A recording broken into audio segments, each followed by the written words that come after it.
నమస్కారం, news vision కు స్వాగతం. ముందుగా వార్తల్లోని ముఖ్యాంశాలు.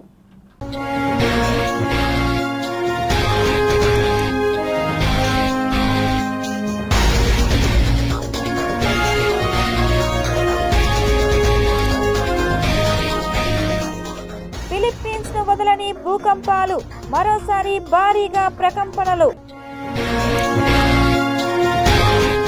ఈశాన్య ఋతుపవనాలు ఎంట్రీ, ఓవైపు వాయుగుండం, ఇంకోవైపు అల్పపీడనం. వైమానిక దళ ర్యాంకుల్లో భారత్ సత్తా, చైనాను వెనక్కి నెట్టిన భారత్. యుఎస్, రష్యా తర్వాత ఇండియానే.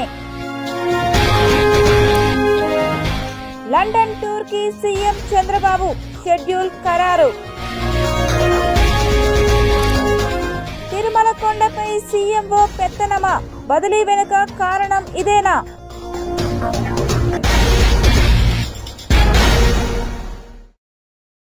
తిరుపతి జిల్లా కలెక్టరేట్ కార్యాలయాల్ని బాంబులతో పేల్చేస్తామని గుర్తు తెలియని వ్యక్తుల నుంచి మెయిల్ రావడంతో అప్రమత్తమైన అధికారులు తనిఖీలను చేపట్టారు. ఇటీవల తిరుపతి జిల్లాకు గుర్తు తెలియని వ్యక్తుల నుంచి వరుసగా నకిలీ మెయిల్స్ వస్తున్నాయి. శుక్రవారం మధ్యాహ్నం మరోసారి అగంతులు తిరుపతి జిల్లా కలెక్టరేట్ కార్యాలయానికి బాంబు బెదిరింపులు వచ్చాయి.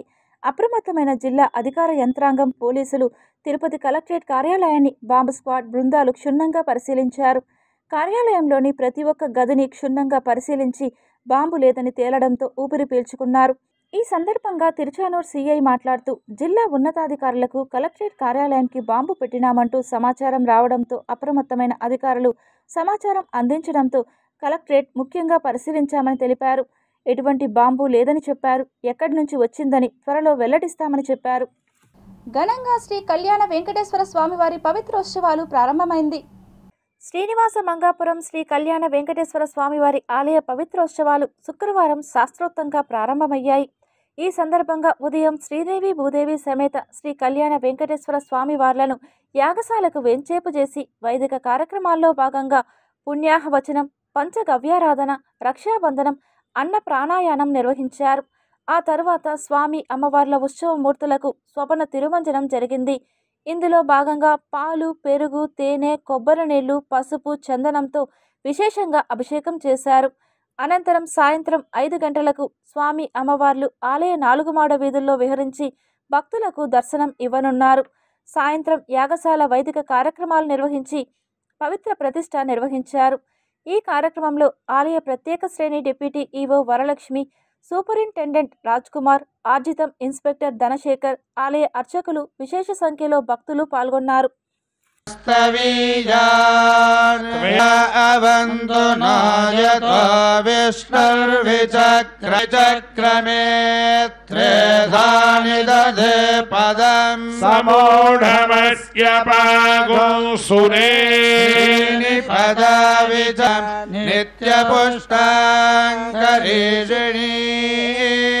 ఈశ్వరీ గో సర్వభూతానాం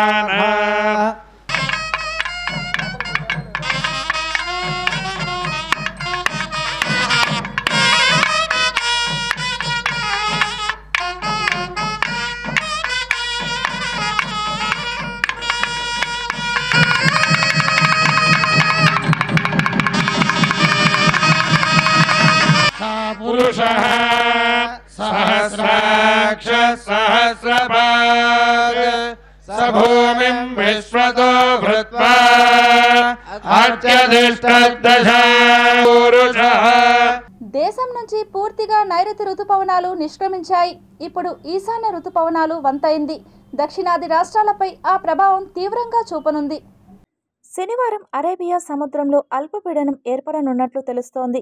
ఈ నెల 20 నాటికి అది వాయుగుండంగా మారే అవకాశం ఉందని వాతావరణ శాఖ తెలిపింది. ఇదిలా ఉండగా ఈ నెల 24న బంగాళాఖాతంలో మరో అల్పపీడనం ఏర్పడనున్నట్లు తెలుస్తోంది. దేశం నుండి నైరుతి ఋతుపవనాలు నిష్క్రమించినట్టు భారత వాతావరణ శాఖ ఐఎండీ గురువారం తెలిపింది. అదే సమయంలో ఈశాన్య ఋతుపవనాలు దక్షిణాది రాష్ట్రాల్లోకి ప్రవేశించాయి. ముఖ్యంగా తమిళనాడు, పుదుచ్చేరి, ఆంధ్రప్రదేశ్, కర్ణాటక, కేరళలో భారీ వర్షాలు పడనున్నాయి. రాబోయే వారం రోజుల పాటు కేరళ, తమిళనాడు, పుదుచ్చేరి, ఆంధ్రప్రదేశ్లో భారీ నుండి అతి భారీ వర్షాలు కురుస్తాయని వాతావరణ శాఖ అంచనా వేసింది. శుక్రవారం నాడు తమిళనాడు, కేరళ, లక్షద్వీప్లలో అతి భారీ వర్షాలు కురుస్తాయని భావించింది. గడిచిన 24 గంటల్లో తమిళనాడులో కొన్ని చోట్ల భారీ నుంచి అతి భారీ వర్షాలు నమోదయ్యాయి. అలాగే కొంకణ్, గోవాలో కూడా భారీ వర్షాలు నమోదయ్యాయి. అటు ఏపీకి వర్షాలు పడనున్నాయి. రానున్న 24 గంటల్లో రాయలసీమ, దక్షిణ కోస్తాల్లో అక్కడక్కడ భారీ వర్షాలు కురుస్తాయని ఐఎండీ తెలిపింది. శుక్రవారం రాయలసీమలో పిడుగులతో కూడిన భారీ వర్షాలు కురుస్తాయని విపత్తుల నిర్వహణ సంస్థ చెప్పింది. సీఎం చంద్రబాబు విదేశీ పర్యటన ఓకే అయ్యింది. నవంబర్ 2 నుంచి 5 వరకు ఆయన లండన్లో పర్యటించనున్నారు. ఏపీకి పెట్టుబడులు తేవడమే లక్ష్యంగా ఈ పర్యటన సాగనుంది. విశాఖలో గూగుల్ పెట్టుబడుల విషయం ప్రపంచవ్యాప్తంగా మార్మోగిపోయింది. ఈ వ్యవహారం దేశీయ పారిశ్రామికవేత్తలు కాకుండా కొందరు ఫారెన్ వ్యాపారవేత్తలు రియాక్ట్ అయ్యారు. స్వాతంత్రం వచ్చిన తర్వాత దేశానికి వచ్చిన అతిపెద్ద పెట్టుబడి ఇదే. ఈ ఊపు కంటిన్యూ చేయాలని సీఎం చంద్రబాబు భావిస్తున్నారు. ఏపీలో కూటమి ప్రభుత్వం అధికారంలోకి వచ్చి దాదాపు 17 నెలలు అవుతోంది. ఎక్కువ శాతం పెట్టుబడులు వస్తే యువతకు ఉపాధి అవకాశాలు వస్తాయని భావిస్తున్నారు. ఈ క్రమంలో యూకేలో టాప్ కంపెనీలు ఏపీకి రప్పించేందుకు తెర వెనుక ప్రయత్నాలు మొదలుపెట్టారు సీఎం చంద్రబాబు. ఈ క్రమంలో నవంబర్ 2 నుంచి 5 వరకు అంటే దాదాపు 3 రోజుల పాటు లండన్లో పర్యటించనున్నారు. ఈ టూర్లో భాగంగా బ్రిటన్లో వ్యాపారవేత్తలతో ప్రత్యేకంగా భేటీ కానున్నారు. పెట్టుబడులను ఆకట్టుకునేందుకు ఏపీ ప్రభుత్వం తీసుకొచ్చిన పాలసీలను అక్కడి బిజినెస్ మ్యాన్లకు వివరించనున్నారు. రాష్ట్రంలో పెట్టుబడులు పెట్టేందుకు అవకాశాలను వారికి వివరించనున్నారు. విశాఖ వేదికగా నవంబర్ 14, 15లో సిఐఐ భాగస్వామ్య సదస్సు జరగనుంది. ఈ సదస్సుకు లండన్ పారిశ్రామికవేత్తలను ఆహ్వానించనున్నారు సీఎం చంద్రబాబు. ఇక సీఎం టూర్లో సీనియర్ అధికారులు కార్తికేయ మిశ్రాతో పాటు పలువురు అధికారుల బృందం లండన్ వెళ్లనుంది. తిరుమల తిరుపతి దేవాలయంలో ప్రతి ఏడాది నిర్వహించే పుష్పయాగ మహోత్సవం ఈసారి అక్టోబర్ 30న అంగరంగ వైభవంగా జరగనుంది. దీనికి సంబంధించి టీటీడీ అన్ని ఏర్పాట్లను పూర్తి చేసింది. పుష్పయాగం మహోత్సవానికి ముందు రోజు అనగా అక్టోబర్ 29న బుధవారం రాత్రి 8 గంటల నుండి 9 గంటల వరకు అంకురార్పణ కార్యక్రమం జరుగుతుంది. ఈ అంకురార్పణ కార్యక్రమం ద్వారా పుష్పయాగానికి ఆధ్యాత్మిక ప్రారంభంగా భావిస్తారు. అక్టోబర్ 30 ఉదయం 2వ అర్చన, 2వ గంట నైవేద్యం అనంతరం శ్రీదేవి భూదేవి సమేత మలయప్ప స్వామి ఉత్సవమూర్తులను సంపంగి ప్రదక్షిణంలోని కళ్యాణ మండపానికి వెంచేపు చేస్తారు. అక్కడ శాస్త్రోక్తంగా స్వప్న తిరుమంజనం జరుగుతుంది. ఈ అభిషేకంలో పాలు, పెరుగు, తేనె, చందనం, పసుపు, కర్పూరం, కుంకుమ తదితర సుగంధ ద్రవ్యాలతో స్వామివారికి విశేషమైన స్నానం చేయిస్తారు. ఇక మధ్యాహ్నం 1 గంట నుండి సాయంత్రం 5 గంటల వరకు ప్రధాన పుష్పయాగం వేడుక వైభవంగా జరుగుతుంది. ఈ సందర్భంగా పలు రకాల పుష్పాలు, పత్రాలు ఉపయోగించి స్వామివారికి పుష్ప సమర్పణ చేస్తారు. శ్వేత చంపక, కనకాంబర, జాజి, జప, గన్నేరు, తులసి, మల్లె వంటి సువాసన పుష్పాలతో ఆలయ ప్రాంగణం అందంగా అలంకరిస్తారు. కాగా సాయంత్రం సమయంలో సహస్ర దీపాలంకార సేవ అనంతరం శ్రీ మలయప్ప స్వామివారు శ్రీదేవి భూదేవి సమేతంగా ఆలయ 4 మాడ వీధుల్లో భక్తులకు దర్శనమిస్తారు. వెండి రథంపై స్వామివారిని భక్తులు కనులారా తిలకించే అవకాశం ఉంటుంది. పుష్పయాగం సందర్భంగా టీటీడీ కొన్ని ఆర్జిత సేవలను రద్దు చేసినట్లు వెల్లడించింది. అక్టోబర్ 29న జరిగే అంకురార్పణ కారణంగా సాయంత్రం సహస్ర దీపాలంకర సేవ రద్దు కాగా అక్టోబర్ 30 పుష్పయాగం రోజున తిరుప్పావడ సేవ, కళ్యాణోత్సవం, ఊంజల్ సేవ, ఆర్జిత బ్రహ్మోత్సవ సేవలను రద్దు చేసినట్లు అధికారికంగా ప్రకటించారు. అలాగే తోమాల సేవ, అర్చన సేవలను ఏకాంతంగా నిర్వహించనున్నారు. భక్తులు ఈ 2 రోజుల్లో ఈ మార్పులకు అనుగుణంగా తమ దర్శన ప్రణాళికను సిద్ధం చేసుకోవాలని టీటీడీ సూచించింది. భక్తుల రద్దీని దృష్టిలో ఉంచుకొని టీటీడీ అధికారులు భద్రతా చర్యలను కట్టుదిట్టం చేశారు. భక్తుల సౌకర్యార్థం అదనపు క్యూలైన్లు, నీటి సదుపాయాలు, వైద్య బృందాలు ఏర్పాటు చేశారు. నవంబర్ 17 నుండి 25వ తేదీ వరకు తిరుచానూర్ శ్రీ పద్మావతి అమ్మవారి వార్షిక కార్తీక బ్రహ్మోత్సవాలు నిర్వహించడానికి టీటీడీ సిద్ధమైంది. తిరుచానూర్ శ్రీ పద్మావతి అమ్మవారి వార్షిక కార్తీక బ్రహ్మోత్సవాలు నవంబర్ 17 నుండి 25వ తేదీ వరకు వైభవంగా జరగనున్నాయి. ఇందుకోసం నవంబర్ 16వ తేదీన అంకురార్పణ నిర్వహిస్తారు. బ్రహ్మోత్సవాల నేపథ్యంలో నవంబర్ 11వ తేదీన కోయిల్ ఆల్వార్ తిరుమంజనం చేపడతారు. బ్రహ్మోత్సవాల్లో ఉదయం 8 నుండి 10 గంటల వరకు, రాత్రి 7 నుండి 9 గంటల వరకు వాహన సేవలు జరగనున్నాయి. 17-11-2025 సోమవారం ఉదయం ధ్వజారోహణం, రాత్రి చిన్నశేష వాహనం. 18-11-2025 మంగళవారం ఉదయం పెద్దశేష వాహనం, రాత్రి హంసవాహనం. 19/11/2025 బుధవారం ఉదయం ముత్తిపు పందిరి వాహనం, రాత్రి సింహవాహనం. 20/11/2025 గురువారం ఉదయం కల్పవృక్ష వాహనం, రాత్రి హనుమంత వాహనం. 21/11/2025 శుక్రవారం ఉదయం పల్లకీ ఉత్సవం, రాత్రి గజవాహనం. 22/11/2025 శనివారం ఉదయం సర్వభూపాల వాహనం, రాత్రి స్వర్ణరథం గరుడ వాహనం. 23/11/2025 ఆదివారం ఉదయం సూర్యప్రభ వాహనం, రాత్రి చంద్రప్రభ వాహనం. 24/11/2025 సోమవారం ఉదయం రథోత్సవం, రాత్రి అశ్వవాహనం. 25/11/2025 మంగళవారం ఉదయం పంచమీ తీర్థం, రాత్రి ధ్వజావరోహణంతో ముగుస్తుంది. త్వరలో జరగబోయే తిరుచానూరు శ్రీ పద్మావతి అమ్మవారి బ్రహ్మోత్సవాల ఏర్పాట్లను టీటీడీ జేఈఓ వీరబ్రహ్మం పరిశీలించారు. తిరుచానూరు శ్రీ పద్మావతి అమ్మవారి కార్తీక బ్రహ్మోత్సవాలు నవంబర్ 17 నుండి 25వ తేదీ వరకు జరగనున్న నేపథ్యంలో ఏర్పాట్లను టీటీడీ అధికారులతో కలిసి శుక్రవారం టీటీడీ జేఈఓ వీరబ్రహ్మం పరిశీలించారు. ఈ సందర్భంగా జేఈఓ మాట్లాడుతూ టీటీడీ ఈవో అనిల్ కుమార్ సింఘాల్ ఆదేశాల మేరకు అమ్మవారి బ్రహ్మోత్సవాలకు నవంబర్ 15 లోపు ఏర్పాట్లను పూర్తి చేయాలని అధికారులను ఆదేశించారు. గత అనుభవాలను దృష్టిలో పెట్టుకుని భక్తుల రద్దీ నేపథ్యంలో ముందస్తుగా విస్తృతంగా ఏర్పాట్లు చేపట్టాలన్నారు. చలువ పందిళ్లు, రంగోలీలు, క్యూలైన్లు, బారికేడ్లు తదితర ఇంజనీరింగ్ పనులను సకాలంలో పూర్తి చేయాలన్నారు. ఆలయం పరిసర ప్రాంతాల్లో విద్యుత్ అలంకరణలపై ప్రత్యేక శ్రద్ధ పెట్టాలన్నారు. వాహన సేవల్లో పాల్గొనే ఇతర రాష్ట్రాల కళా బృందాల జాబితాను సిద్ధం చేయాలన్నారు. శుక్రవారపు తోటలో పుష్ప ప్రదర్శనశాలతో పాటు ఆకట్టుకునేలా పుష్పాలంకరణలు చేపట్టాలన్నారు. భక్తుల రద్దీని ముందుగా అంచనా వేసి అన్న ప్రసాదాలను తయారు చేసుకోవాలన్నారు. భక్తులకు సరిపడా తాత్కాలిక మొబైల్ మరుగుదొడ్లను అందుబాటులో ఉంచాలని, మెరుగ్గా పారిశుద్ధ్యం ఉండాలని జేఈఓ సూచించారు. భక్తులకు వైద్య సేవలు అందించేందుకు వైద్యులు, పారామెడికల్ సిబ్బందితో పాటు అంబులెన్సులు, మందులను సిద్ధంగా ఉంచుకోవాలన్నారు. టీటీడీ నిఘా, భద్రతా అధికారులు స్థానిక పోలీసులతో సమన్వయం చేసుకుని పటిష్టమైన భద్రతా ఏర్పాట్లు చేపట్టాలన్నారు. పంచమి తీర్థం రోజున భక్తుల రద్దీని క్రమబద్ధీకరించేందుకు పారిశుద్ధ్యం పనులకు అదనపు సిబ్బందిని నియమించుకోవాలన్నారు. పంచమి తీర్థం రోజున విశేషంగా వచ్చే భక్తుల వాహనాల పార్కింగ్ కోసం పూడి రోడ్డు, మార్కెట్ యార్డ్ ప్రాంతాల్లో స్థలాలను సిద్ధం చేయాలన్నారు.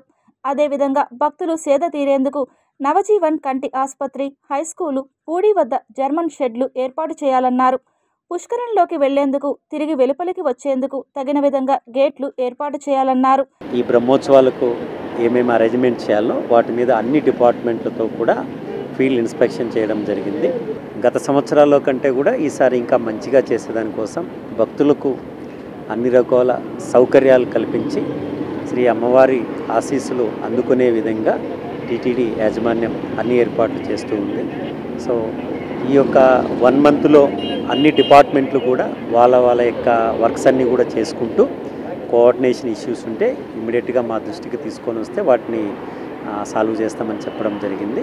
సెక్యూరిటీ, విజిలెన్సు, అన్నదానము, ఇంజనీరింగు, టెంపుల్, శానిటేషన్ ఇలా అన్ని విభాగాల వాళ్ళు కూడా వాళ్ళ వర్క్స్ చేస్తున్నారు.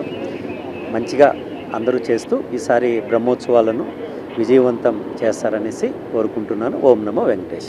కార్తీక మాసాన్ని పురస్కరించుకొని తిరుపతిలోని శ్రీ కపిలేశ్వర స్వామివారి ఆలయంలో నెల రోజుల పాటు ఉత్సవాలు జరగనున్నాయి. 20వ తేదీన దీపావళి, 22వ తేదీ నుంచి పవిత్ర కార్తీక మాసం ఆరంభమవుతుంది. 2 తెలుగు రాష్ట్రాల్లో శైవ క్షేత్రాలు భక్తులతో పోటెత్తుతుంటాయి. శివనామ స్మరణతో మార్మోగుతుంటాయి. అయ్యప్ప స్వామి దీక్షాధారణలు మరింత ఊపందుకుంటాయి. ఈ కార్తీక మాసంలో నెల రోజుల పాటు ఆధ్యాత్మిక శోభను సంతరించుకుంటుంది. కార్తీక మాసాన్ని పురస్కరించుకుని తిరుపతిలోని శ్రీ కపిలేశ్వర స్వామివారి ఆలయంలో నెల రోజుల పాటు ఉత్సవాలు జరగనున్నాయి. ఈ నెల 22వ తేదీన కార్యక్రమాలు ప్రారంభం కానున్నాయి. శాస్త్రోక్తంగా అంకురార్పణ జరగనుంది. నవంబర్ 20వ తేదీ వరకు ఇవి కొనసాగుతాయి. కపిలేశ్వర స్వామివారికి ఈ నెల రోజుల పాటు విశేష పూజలను నిర్వహిస్తారు. లోక కళ్యాణం కోసం హోమాలు చేస్తారు అర్చకులు. 22 నుంచి 23వ తేదీ వరకు శ్రీ గణపతి స్వామివారి హోమం ఉంటుంది. 24 నుండి 26 వరకు శ్రీ సుబ్రహ్మణ్య స్వామి, 27న శ్రీ దక్షిణామూర్తి, 28న శ్రీ నవగ్రహ హోమం జరగనున్నాయి. 29న శ్రీ కాళభైరవ స్వామివారి హోమం నిర్వహిస్తారు.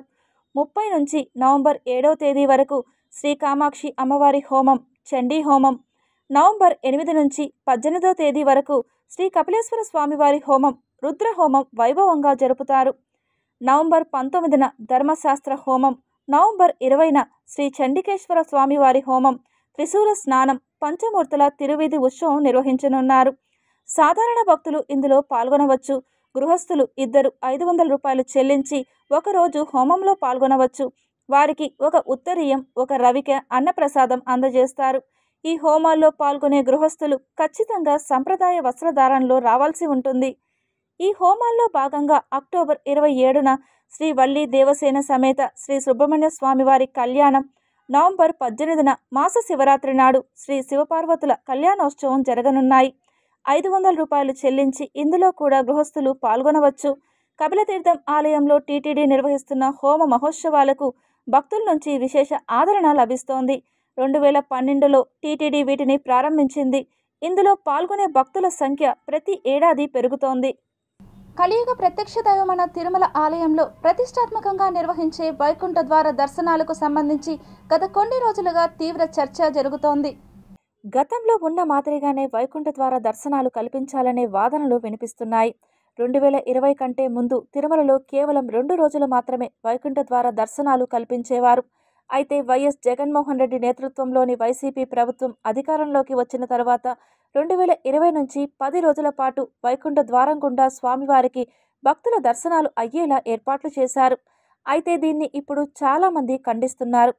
ఆగమ శాస్త్రం ప్రకారం ఏకాదశి, ద్వాదశిల్లో కేవలం 2 రోజులు మాత్రమే వైకుంఠ ద్వారాలు తెరచి ఉంచాలని సాధు పరిషత్ రాష్ట్ర అధ్యక్షుడు శ్రీనివాసానంద సరస్వతి వెల్లడించారు. శాస్త్రాలకు విరుద్ధంగా వెళ్లి 10 రోజుల పాటు వైకుంఠ ద్వారాలు తెరవకూడదని తిరుమల తిరుపతి దేవస్థానం ఈవో అనిల్ కుమార్ సింఘాల్ను శ్రీనివాసానంద సరస్వతి కోరారు. ఈ మేరకు టీటీడీ ఈవోను కలిసి వైకుంఠ ద్వార దర్శనాలకు సంబంధించి వినతి పత్రం సమర్పించారు. వైకుంఠ ద్వారాలను 10 రోజుల పాటు తెరవడం అనేది గతంలో ఉన్న వైసీపీ ప్రభుత్వం ప్రారంభించిందని, డబ్బుల కాసుల కోసమే ఇలా చేశారని ఆయన ఈవో దృష్టికి తీసుకెళ్లారు. ఈ విధానానికి స్వస్తి పలికి వైకుంఠ ఏకాదశి, ద్వాదశి రోజుల్లో సామాన్యులకు స్వామివారి దర్శనాలు కల్పించాలని కోరారు. వైకుంఠ ద్వార దర్శనాలకు సంబంధించి టీటీడీ పెద్దలతో పాటు ఈవో, చైర్మన్ ముఖ్యమంత్రి చంద్రబాబును కోరుతున్నట్లు చెప్పారు. ఈ సందర్భంగా ఆచారాలు, సాంప్రదాయాలను గౌరవించాలని శ్రీనివాసానంద సరస్వతి సూచించారు. 10 రోజులు వైకుంఠ ద్వార దర్శనాలు ఉంచడంతో చాలామంది భక్తులు దర్శనాలు చేసుకునే అవకాశం ఉంటుందని భావిస్తున్నారని, అయితే ఇది విరుద్ధమని తెలిపారు. దీన్ని భక్తులు కూడా అర్థం చేసుకోవాలని హితవు పలికారు. వైకుంఠ ఏకాదశి, ద్వాదశి 2 రోజులు మాత్రమే పూర్వం తిరుమలలో ఉండేదని గుర్తు చేశారు. ఈ విషయం వేద పండితులకు, ఆగమశాస్త్ర పండితులకు తెలియదా అంటూ శ్రీనివాసానంద సరస్వతి ప్రశ్నించారు. అప్పట్లో ఎందుకు 2 రోజులు మాత్రమే కొనసాగించారని నిలదీశారు. ఎవరైనా వైకుంఠ ద్వారం నుంచి వెళ్లి శ్రీవారిని దర్శించుకోవాలనుకుంటే ఏకాదశి, ద్వాదశి రోజుల్లోనే దర్శించుకోవాలని తేల్చి చెప్పారు. వైకుంఠ ఏకాదశి 10 రోజుల పాటు ఉండదని స్పష్టం చేశారు. వైకుంఠ ఏకాదశి గతంలో 2 రోజులు మాత్రమే జరిగేది. ఏకాదశి, ద్వాదశి ఆ 2 రోజులు పవిత్రంగా భక్తులందరినీ కూడా వచ్చినటువంటి భక్తులకి స్వామి దర్శనాన్ని చేయించే పరిస్థితి ఉండేది. కానీ గత ప్రభుత్వం వైకుంఠ ఏకాదశిని 10 రోజులు జరిపించి పూర్తిగా వ్యాపార ధోరణితో, చాలా దారుణాతి దారుణం, భారతదేశంలో ఎక్కడా లేనటువంటి వైకుంఠ ఏకాదశి 10 రోజులు దర్శనాలంటూ చాలా బాధాకరంగా భక్తుల దగ్గర దోచుకునేటటువంటి దేవుడి పేరు చెప్పి దోచుకున్నారు. ఇది అందరికీ తెలిసినదే. దీన్ని దృష్టిలో పెట్టుకొని ఖచ్చితంగా స్వామి ప్రాశస్యము కానీ, ఆ వైకుంఠ ఏకాదశి పవిత్రత కానీ అవి నిండుగా ఉండాలంటే ఆ 2 రోజులు మాత్రమే మనం చేయగలగాలి. ఎవరో కోరారని 365 రోజులు కోరితే 360 రోజులు మనం దర్శనాలు వైకుంఠ ఏకాదశి చేయలేం కదా. 10 రోజులు చేయడం వలన గత ప్రభుత్వం కాసులు దండుకోవడానికి, వారికి నచ్చిన వారికి దర్శనాలు చేయించడానికి ఈ విధముగా దుర్వినియోగం పరిచారు. కాబట్టి ఇది చాలా తప్పిదము. దీన్ని దృష్టిలో పెట్టుకొని ఈరోజు ఈవో గారికి కలవడం జరిగింది, చైర్మన్ గారికి కూడా చెప్పడం జరిగింది. తిరుమల వెంకన్నకు నిలువు దోపిడీ ఇచ్చేందుకు తిరుమల చేరుకునే అవసరమే లేకుండా అలిపిరి నడక మార్గంలోని దుకాణదారులు భక్తులను నిలువునా దోచుకుంటున్నారు. కలియుగ ప్రత్యక్ష దైవం, అఖిలాండకోటి బ్రహ్మాండ నాయకుడైనటువంటి తిరుమల శ్రీవారిని ఒక్కసారైనా దర్శించి నిలువు దోపిడీ సమర్పించాలని ఎంతోమంది శక్తిని, సమయాన్ని, ధనాన్ని కూడగట్టుకుని తిరుమల ప్రయాణం సాగిస్తూ ఉంటారు. శ్రీవారిని దర్శించేందుకు 7 కొండలు నడిచి తిరుమలకు చేరుకుని తమ మొక్కులు చెల్లించుకోవాలని అధిక శాతం భక్తుల చిరకాల ఆశ. దీనిని అదునుగా భావించి అలిపిరి నడక మార్గంలోని దుకాణదారులు భక్తులను నిలువునా దోచుకుంటున్నారు. సాధారణంగా అలిపిరి నడక మార్గం తిరుమలలో దుకాణదారులు తిరుమల తిరుపతి దేవస్థానం నిర్దేశించిన ధరలకు, అలాగే ఎంఆర్పి ధరలకు మాత్రమే విక్రయాలు జరపాలి. కానీ దీనికి విరుద్ధంగా దుకాణదారులు అధిక ధరలకు విక్రయాలు జరుపుతూ భక్తుల జేబులు కొల్లగొడుతున్నారు. ముఖ్యంగా టీటీడీ ప్లాస్టిక్ నిషేధంలో భాగంగా ప్లాస్టిక్ బాటిళ్లను నిషేధించి వాటి స్థానంలో గాజు బాటిళ్లను అమలులోకి తీసుకువచ్చింది. ఇది పర్యావరణ పరిరక్షణకు శుభ పరిణామమే అయినా ధరల నియంత్రణలో వైఫల్యం అనే చెప్పాలి. టీటీడీ నిర్దేశించిన ధరల ప్రకారం 750 ml గల మంచినీటి గాజు బాటిల్ ధర 50 రూపాయలు కాగా, తిరిగి అదే ఖాళీ గాజు బాటిల్ను దుకాణదారులకు ఇచ్చినప్పుడు 30 రూపాయలు తిరిగి భక్తులకు చెల్లించవలసి ఉంటుంది. కానీ ఈ ధరలు అలిపిరి నడక మార్గంలో ఎక్కడ పాటిస్తున్న దాఖలాలు కనబడడం లేదు. ఒక్కొక్క దుకాణదారుడు తమ ఇష్టానుసారంగా మంచినీటి బాటిళ్ల విక్రయాలు జరుపుతున్నారు. దీనితో భక్తులు అధిక ధరలు చెల్లించి మంచినీటిని కొనుగోలు చేయవలసి వస్తుంది.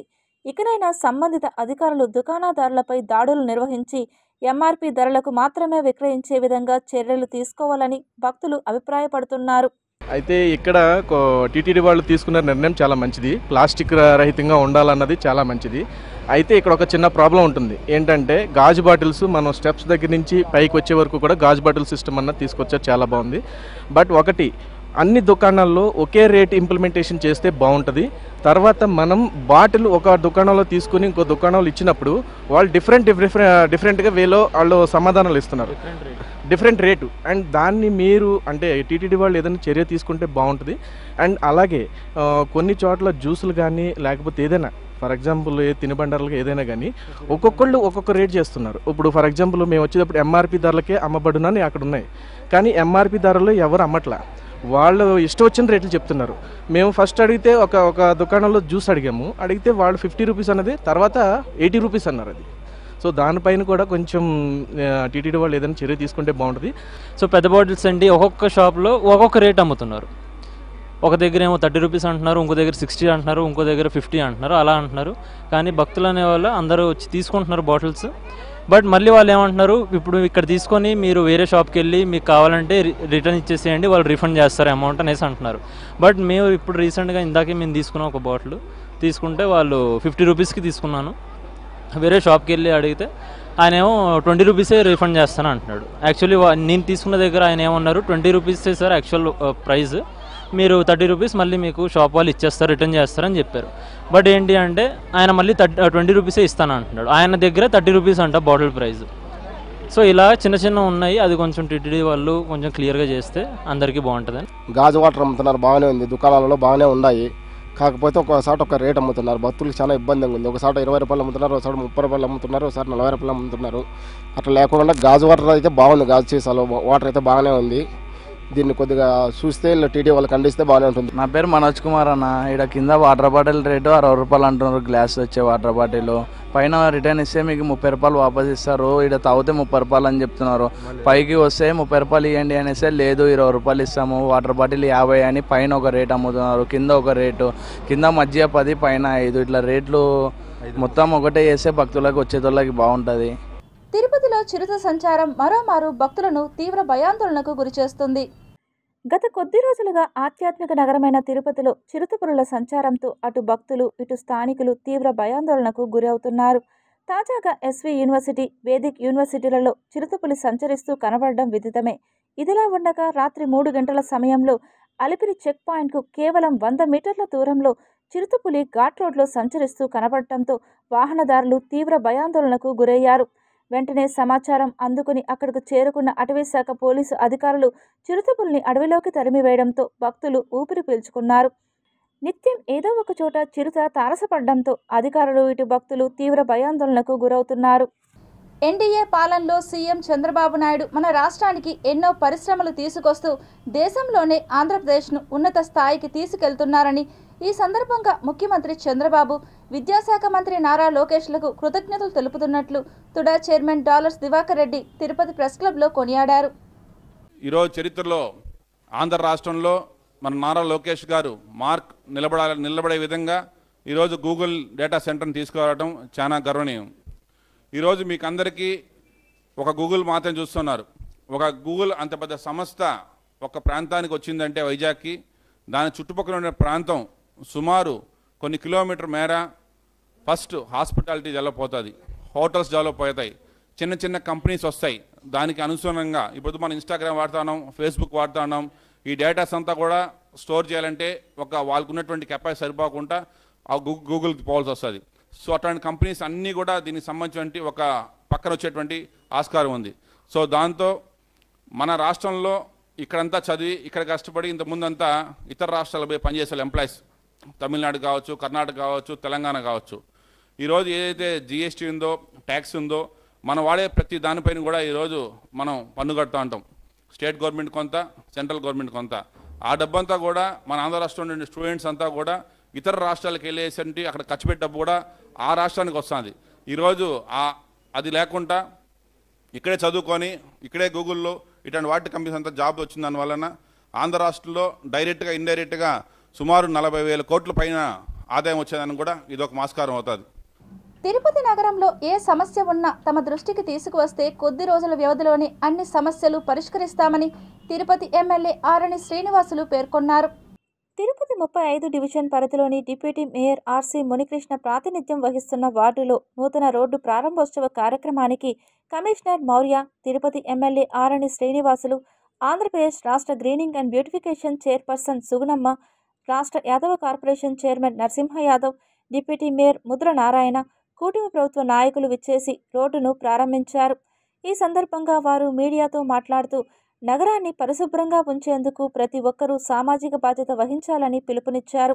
సమస్య ఏదైనా నగరపాలక సంస్థ అధికారుల దృష్టికి లేదా కూటమి ప్రభుత్వ నాయకుల దృష్టికి తీసుకువస్తే సంబంధిత అధికారులతో చర్చించి త్వరితగతిన సమస్యలను పరిష్కారానికి కృషి చేస్తామని తెలిపారు.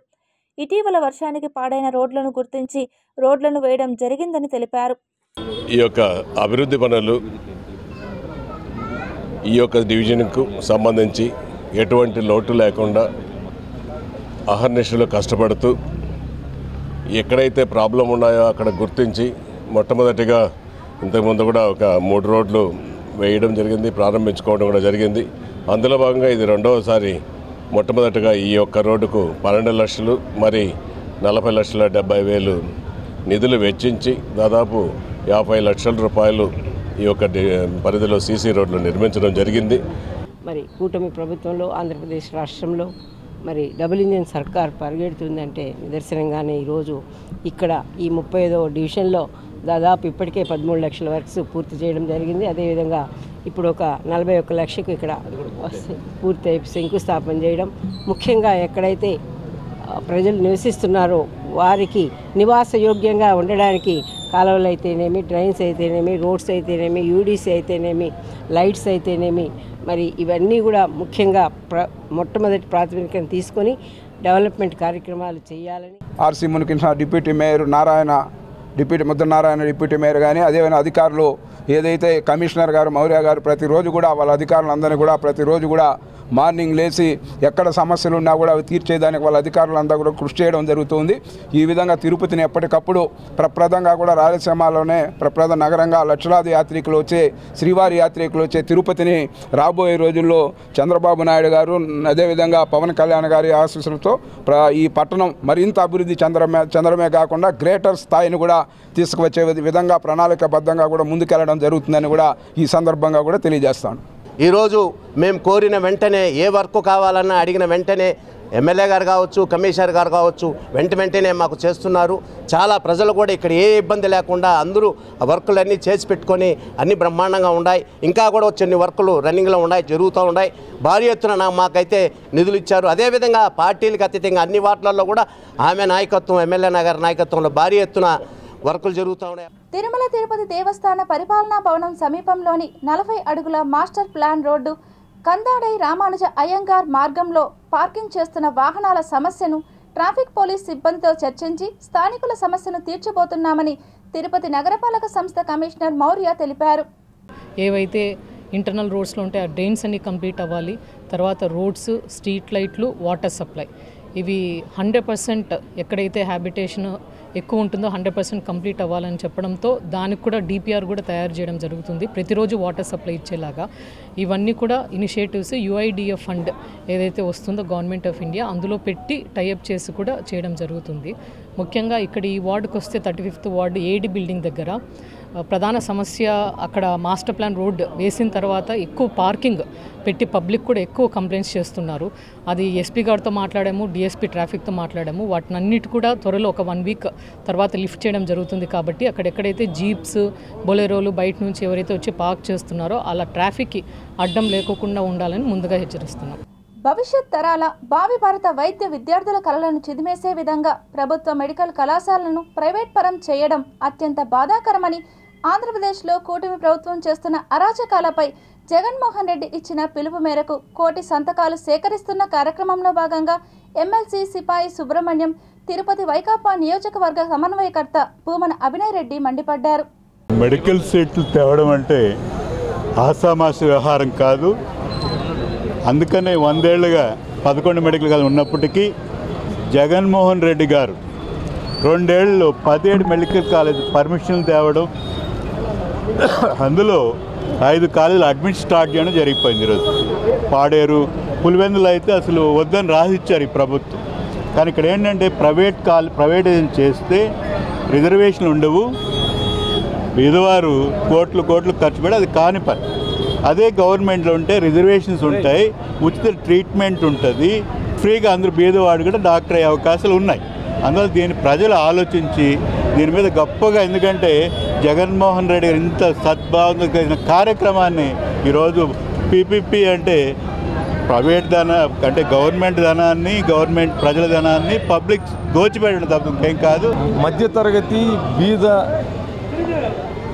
కుటుంబాల్లో ఉన్నటువంటి విద్యార్థులకు తక్కువ ఖర్చుతోనే వైద్య విద్యను అభ్యసించేటటువంటి అవకాశం దొరుకుతుంది. మరి ముఖ్యంగా ఈ గవర్నమెంట్ మెడికల్ కాలేజెస్లో రిజర్వేషన్లు ఖచ్చితంగా అమలు కాబడతాయి.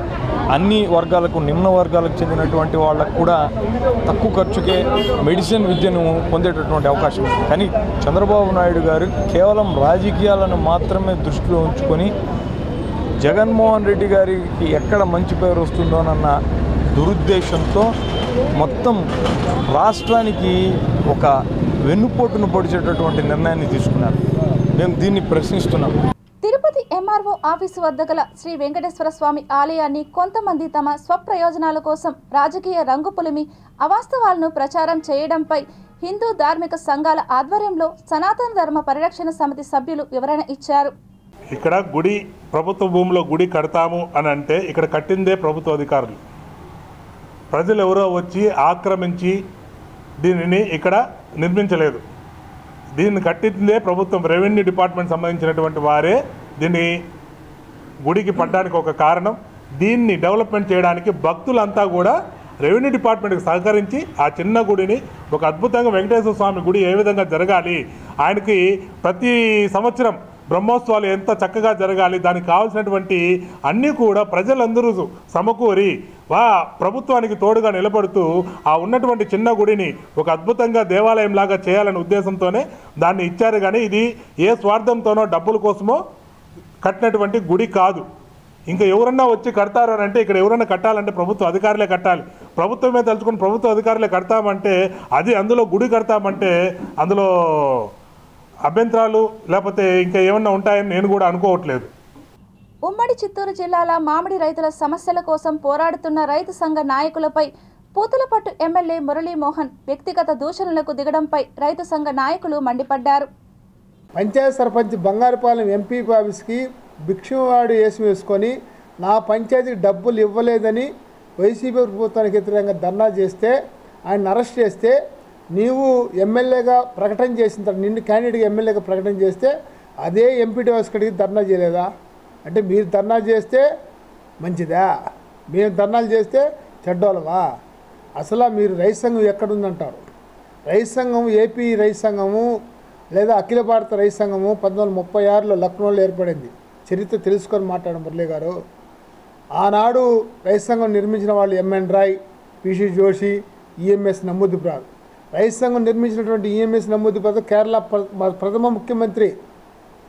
రైతు సంఘం చరిత్ర ఉంది, బ్రిటిష్ ప్రభుత్వానికి వ్యతిరేకంగా పోరాట చరిత్ర ఉంది, తెలంగాణ రైతాంగ సాయుధ పోరాటం చేసినాం.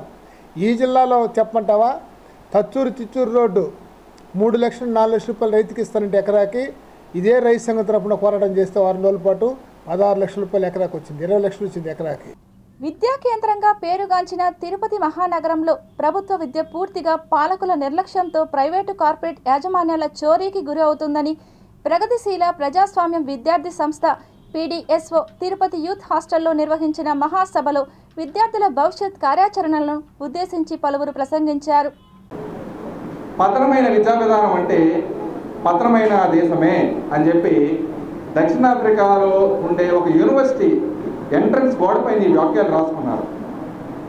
ఎందుకు వాళ్ళు ఎలా రాశారంటే, ఎడ్యుకేషన్ అనేది అంత ముఖ్యమైంది కాబట్టి ఎడ్యుకేషన్ అనేది సరైన దిశలో లేకపోతే, ఎడ్యుకేషన్ అనే దానికి సరైన ప్రాధాన్యత ఇవ్వకపోతే ఆ దేశం మీద ఇప్పుడు ఈ రోజుల్లో అనుభవం లేదు, ఒకప్పటిలో అనుభవం వేయాల్సిన అవసరం లేదు, మిసైల్ వేయాల్సిన అవసరం లేదు, వార్ చేయాల్సిన అవసరం లేదు, ఎడ్యుకేషన్ డిస్ట్రాయ్ చేయి చాలు ఆ దేశం మన గుప్పెట్లో ఉంటుంది. కాబట్టి ఈరోజు మనలాంటి దేశాల్లో విద్యకి ఎటువంటి ప్రాధాన్యత ఇస్తున్నారు? దళితుల ఆత్మ గౌరవాన్ని దెబ్బతీసే విధంగా వైసీపీ నాయకులు జూపూడి ప్రభాకర్ చేసిన వ్యాఖ్యలు వెంటనే వెనక్కి తీసుకుని గంగాధర నెల్లూరు ఎమ్మెల్యే థామస్కు చిత్తూరు పార్లమెంట్ సభ్యులు దగ్గుమళ్ల ప్రసాదరావుకు క్షమాపణలు చెప్పాలని దళిత సంఘం సీనియర్ నాయకులు ఎంపీటీసీ తిరుమల డిమాండ్ చేశారు. శుక్రవారం చిత్తూరు జిల్లా కలెక్టర్ కార్యాలయం ఎదుట తిరుమల మీడియాతో మాట్లాడుతూ ప్రముఖ విద్యావేత్త దళితుల ఆశాజ్యోతి గంగాధర్ నెల్లూరు ఎమ్మెల్యే థామస్ దళితుల అభ్యున్నతికి కృషి చేస్తున్నట్లు తెలిపారు. గతంలో ఎమ్మెల్యేలుగా పనిచేసిన దళిత ఎమ్మెల్యేలు దళితుల ఆత్మగౌరవాన్ని దెబ్బతీశారని, థామస్ ఒక్కడే దళితుల ఆత్మగౌరవాన్ని నిలబెడుతున్నట్లు తెలిపారు. ఓర్వలేని వైసీపీ నాయకులు థామస్పై అసత్య ఆరోపణలు చేస్తూ దళితుల మనోభావాలను దెబ్బతీస్తున్నారని ధ్వజమెత్తారు. ఎన్కోర్లో ఎట్లా కూర్చున్నావో మాకు తెలుసు. దళితులను వాడుకొని ఎమ్మెల్సీ తెచ్చుకొని ఆయన మహానుభావుడు రాజశేఖర రెడ్డి చనిపోయే లోపల మళ్ళీ వచ్చి తెలుగుదేశంలో కులాన్ని అడ్డం పెట్టుకొని ఎస్సీ కార్పొరేషన్ నెంబర్ తీసుకొని మళ్ళీ తెలుగుదేశాన్ని వదిలి సారాయికి ఒక మాట, కోటర్కి ఒక మాట మాట్లాడుతూ ఉన్నావు. నేలికి అదుపులో పెట్టుకొని మాట్లాడు. చిత్తూరు జిల్లా ఎస్సీల గురించి మాట్లాడేటప్పుడు చాలా జాగ్రత్తగా మాట్లాడు. మీ నారాయణ స్వామి గురించి మేము మాట్లాడలేదు, ఎందుకంటే అతను సమితి ప్రెసిడెంట్ అయినప్పుడు పాదురుకుప్పాన్ని కాల్పించినాడు. అతను సత్తివేళ్ళు ఎమ్మెల్యే అయినప్పుడు అతను కారును కొట్టి పంపించినారు. అతను జీడి నెల్లూరు ఎమ్మెల్యే అయిన తర్వాత పచ్చికాపాలెం భారతంలో మాలోళ్ళకి రెడ్లకి చాలా సంబంధాలు ఉన్నాయి. దాన్ని సంబంధం లేకుండా చేసిన వ్యక్తి ఈ నారాయణ స్వామి గారు. చిత్తూరు జిల్లాను హార్టికల్చర్ హబ్గా తీర్చిదిద్దేందుకు రాష్ట్ర ప్రభుత్వం కృషి చేస్తుందని రాష్ట్ర ఉద్యానవన శాఖ కోఆర్డినేటర్ విద్యాశంకర్ తెలిపారు. శుక్రవారం చిత్తూరు ఉద్యానవన శాఖ కార్యాలయంలో ఉద్యాన పంటల రైతులతో ఉద్యానవన శాఖ అధికారులు సమావేశం నిర్వహించారు. ఈ సందర్భంగా మాట్లాడుతూ ఉద్యానవన పంటలకు కేంద్ర ప్రభుత్వం ప్రైవేటు భాగస్వామ్యంతో అభివృద్ధి చేసేందుకు కృషి చేస్తుందన్నారు. ప్రభుత్వ శాఖల ఆధ్వర్యంలో జరుగుతున్న పనులు 10 లక్షల నుండి 100 కోట్ల వరకు కూడా ప్రైవేటు సంస్థలకు కేటాయించి వారి ద్వారా రకరకాల ఉద్యానవన పంటలను సాగు చేసి రైతులను ప్రోత్సహించే విధంగా చర్యలు తీసుకుంటున్నట్లు విద్యాశంకర్ జిల్లా హార్టికల్చర్ అధికారి మధుసూదన్ రెడ్డిలు పేర్కొన్నారు. ఉద్యాన పంటల్లో అత్యధికంగా మామిడి పంట మినహా కొత్త వంగడాలను ప్రవేశపెట్టి రైతులకు ఆదాయం వచ్చే విధంగా ప్రోత్సహించి చిత్తూరు జిల్లాను ఉద్యానవన హబ్గా తీర్చిదిద్దే దిశగా రాష్ట్ర ప్రభుత్వాలు కృషి చేస్తున్నాయని, ఇందుకు తగ్గట్టు అధికారులు సమయార్థమవుతున్నారని, దీనికి రైతులు తమకు కావలసిన పంటలను ఎన్నుకొని తద్వారా లాభార్జన కూర్చుకోవాలని అధికారులు సూచించారు. ఈ కార్యక్రమంలో తిరుపతి ఉద్యానవన శాఖ అధికారి దశరథ రామిరెడ్డి, హార్టికల్చర్ అధికారులు, రైతులు తదితరులు పాల్గొన్నారు. Tirupati bullion gold jewellery and silver merchants association సమాచారం మేరకు తిరుపతి లోకల్ బులియన్ మార్కెట్లో బంగారం, వెండి ధరలు ఇలా ఉంటాయి. 24 క్యారెట్ల బంగారం 10 గ్రాముల ధర 1,34,290 రూపాయలు. 22 క్యారెట్ల బంగారం 1 గ్రాము ధర 12,092 రూపాయలు. వెండి 1 కేజీ ధర 1,82,000. రీటైల్ వెండి 1 గ్రాము ధర 191 రూపాయలుగా ఉంటుంది. వార్తలు ముగించే ముందు ముఖ్యాంశాలు మరోసారి చూద్దాం.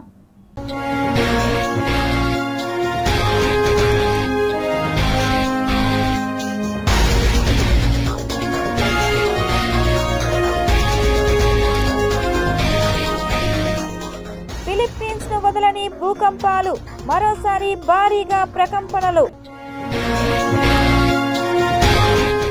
ఈశాన్య ఋతుపవనాలు ఎంట్రీ, ఓవైపు వాయుగుండం, ఇంకోవైపు అల్పపీడనం. వైమానిక దళ ర్యాంకుల్లో భారత్ సత్తా, చైనాను వెనక్కి నెట్టిన భారత్. యుఎస్, రష్యా తర్వాత ఇండియానే. లండన్ టూర్ కి సీఎం చంద్రబాబు, షెడ్యూల్ ఖరారు. తిరుమల కొండపై సీఎంఓ పెత్తనమా, బదిలీ వెనుక కారణం ఇదేనా?